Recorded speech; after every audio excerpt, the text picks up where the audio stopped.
بسم الله الحمد لله والصلاة والسلام على رسول الله وعلى آله وصحبه ومن والاه وبعد. ọpẹ́ ni fún Ọlọ́run Ọba àlekèọlá, atọrọ àlékún salatu àti salam fún Nabi Muhammadin sallallahu alayhi wa sallam.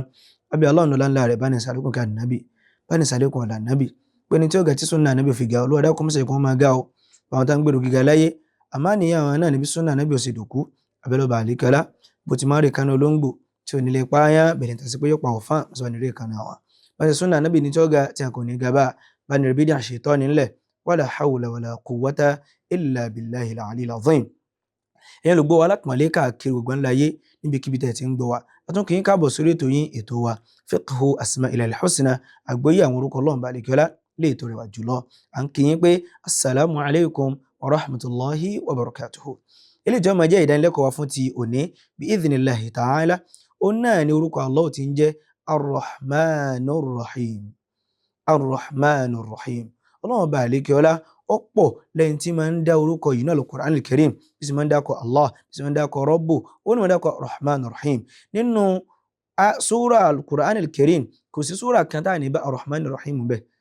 Bíbó òun náà ni pé kò sí súra kan ní Al-Qur'an al-Karim tí ó ní bẹ̀rẹ̀ pẹ̀lú Bismillahi ar-Rahman ar-Rahim. Àyàfi Suratu Tawbah nìkan, Qur'ani orí 9 ó nìkan nínú Bismillahi ar-Rahman ar-Rahim bẹ́ẹ̀.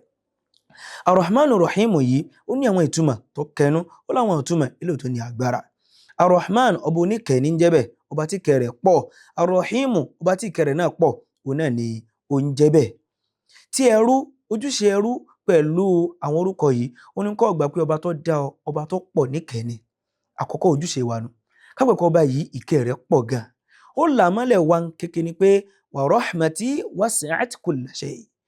Ó ní gbogbo nǹkan láyé òun ni wọ́n bá ìkẹ́ mi wọ́n bá sì díje, àmọ́ ìkẹ́ mi ọlá gbogbo wọn pátá korongodo. Bí Ọlọ́run Ọba àlekèọlá ṣe jẹ́ pé ọba tó le níyà kókó, ìkẹ́ rẹ̀ ju ìyà rẹ̀ lọ, ìkẹ́ rẹ̀ ju ìbínú rẹ̀ lọ. Kódà níjọ́ al-Qiyamah ìkẹ́ Ọlọ́run Ọba àlekèọlá yóò tún lágbára ju ti ayé lọ. Ẹ kàn wò pé nínú hadith Ànábì sallallahu alaihi wasallam sọ wípé ìkẹ́ Ọlọ́run Ọba àlekèọlá ìdá 100 ni. Ànábì sallallahu alaihi wasallam ní Ọlọ́run Ọba àlekèọlá ó wá pín gbogbo ẹ̀san náà 100, ó wá mú ẹyọ kan nínú 100 yìí ó wá sọ̀kalẹ̀ sílé ayé. Ànábì ní gbogbo ìkẹ́ tí ń bẹ láàrin ọmọnìyàn, gbogbo ìkẹ́ tí ń bẹ láàrin ọmọ adarí oorun, ìkẹ́ tí ń bẹ láàrin gbogbo àlùjànnú, ìkẹ́ tí ń bẹ láàrin gbogbo dábà, ìkẹ́ tí ń bẹ láàrin gbogbo àwọn àfàyàfà àti gbogbo àwọn nǹkan tí wọ́n jọ máa ń ní àánú ara wọn àti kí ara wọn, ẹyọ kan gbogbo àjọ pín nínú kí Ọlọ́run. Ẹ wò bí ìyàwó ọkọ sì máa ń kẹ́ ìyàwó, pàápàá jùlọ ọkọ tuntun àti ìyàwó tuntun. Ẹ wò bí bàbá sì máa ń kẹ́ ọmọ, ẹ wò bí ìyá sì máa ń kẹ́ ọmọ, ẹ wò bí ọ̀gá sì máa ń kẹ́ ọmọṣẹ́, ẹ wò bí àgbàlagbà sì máa ń kẹ́ ọmọ kékeré. Ẹ wò àwọn ìkẹ́ tí ń bẹ láàrin gbogbo ayé, ìkẹ́ tí ń bẹ láàrin àwọn àlùjànnú, ìkẹ́ tí ń bẹ láàrin àwọn ẹranko. Ànábì nínú ìkẹ́ Ọlọ́run 100 ẹyọ kan péré náà ni gbogbo wọn pín lé ayé. Ànábì ní fadakhara, Ọlọ́run Ọba àlekèọlá wá tọ́jú ìkẹ́ 99 yòókù, Ọlọ́run Ọba àlekèọlá tọ́jú ẹ̀ jùbọ̀ al-Qiyamah 99.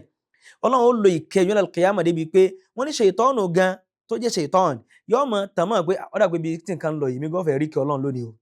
Ibi tí Ọlọ́run ti lo ìkẹ́ rẹ̀, wọ́n tó wá ń bẹ láyé wá ń jákàmùnà níbi ìkẹ́ Ọlọ́run Ọba àlekèọlá. Ọmọ ìyá mi padà, Olúwa ní qul ya ibadi alladhina asrafu ala anfusihim, gbogbo ẹ̀yin ẹrúsìn mi tẹ́ ẹ ti ba gbèsè ayé ara yín jẹ́, ẹ tún gbèsè ayé ara yín bí ò ti fẹ́, ẹ tún gbèsè ayé bọ́ Ọlọ́run Ọba àlekèọlá ò ṣe fẹ́, ẹ ti ba ayé ara yín jẹ́, ẹ bà àárọ̀ jẹ́, ẹ bọ̀sán jẹ́, ẹ bà àrọ̀ jẹ́, ó wá kọjú alẹ́. Olúwa ní la taqnatu min rahmatillah, kò tí tàn fún ọ. Wọ́n tó ń gbọ́ mi ní ìsìn tó ń rò pé ó ti tán, tó ń rò pé kò ṣeé ṣe fún ọ mọ́, tó ń rò pé ò lè rọ́nà gbígbà mọ́, tó ń rò pé ó ti bọ́ fún ọ, tó ń rò pé ò lè bẹ́gbẹ́ mu mọ́, tó ń rò pé ayé rẹ ò lè dàbí tàwọn ẹgbẹ́ tí inú wọn ń dùn tán ń lo ayé wọn bó ṣe fẹ́. Olúwa la taqnatu min rahmatillah, má jà kán múnà kó ń bi kí Ọlọ́run. Inna Allaha, dọ́dẹ́ ọba àlekèọlá o, yaghfiru dhunuba jami'a, ọba tí máa ń forúgbọ ẹ̀ṣẹ̀ jiyàn ni, bá ti forí jiyàn tán báyìí yóò kẹ́ni ni. Ìkẹ́ Ọlọ́run gbáyè ju tó lè lérò lọ. Padà sọ́dọ̀ Ọlọ́run, padà sínú ànàsì Ọlọ́run, padà sínú ẹ̀sìn Ọlọ́run Ọba àlekèọlá. Lára tí wàá máa ń jẹ́ kéèyàn orí kí Ọlọ́run Ọba àlekèọlá, ó náà kí òun mú tásí Ọlọ́run Ọba àlekèọlá jàmáà. Eléyìí tí Áfíríkà díẹ̀ ńlẹ̀, ó náà ní pé ńlẹ̀ Yorùbá wọ́n máa sọ pé Ọlọ́run Ọba àlekèọlá Ar-Rahman ọba àjọkẹ́ ayé, Ar-Rahimu ọba àsàkẹ́ ọ̀run. A máa yanjú eléyìí tó bá di ìdánilẹ́kọ̀ọ́ mi, àmọ́ ẹ jẹ́ á mọ̀ pé Ar-Rahman ìtumọ̀ rẹ̀ náà ni ọba àjọkẹ́ ayé, ọba àsàkẹ́ ayé. Ar-Rahimu ọba àjọkẹ́ ayé, ọba àsàkẹ́, Ar-Rahmanu ọba àjọkẹ́ ayé, ọba àjọkẹ́ ọ̀run. Ar-Rahimu ọba àsàkẹ́ ayé, ọba àsàkẹ́ ọ̀run. Torí pé òǹdè tó di àwọn orúkọ Ọlọ́run ni pé kò sóókọ kan tọ́lọ́run tọ́jú díjọ́ gbẹ̀ndẹ̀ al-Qiyamah. Gbogbo orúkọ tọ́lọ́run ń jẹ́ bí ó ṣe lò láyé, òun náà ni ó ṣe kíni o, òun náà ni ó lò lọ́run. Wọ́n sáwọn ìpè àjọkẹ́ ayé lọ́lọ́run, kò síbi tójú ètí rọ̀, kò sí tóòrùn ètí ràn, kò síbi atẹ́gùn ètí fẹ́, àjọkẹ́ ayé nu. Bẹ́ẹ̀ náà wo mùsùlùmí ayé Ọlọ́run jẹ́ kẹ́ wa ni. Àṣàkẹ́ ayé náà ni pé àwọn kan ní mọ́tò, ìwọ lè má ní. Àwọn kan nílé, ìwọ lè má ní. Àwọn kan bímọ, ìwọ lè má bí.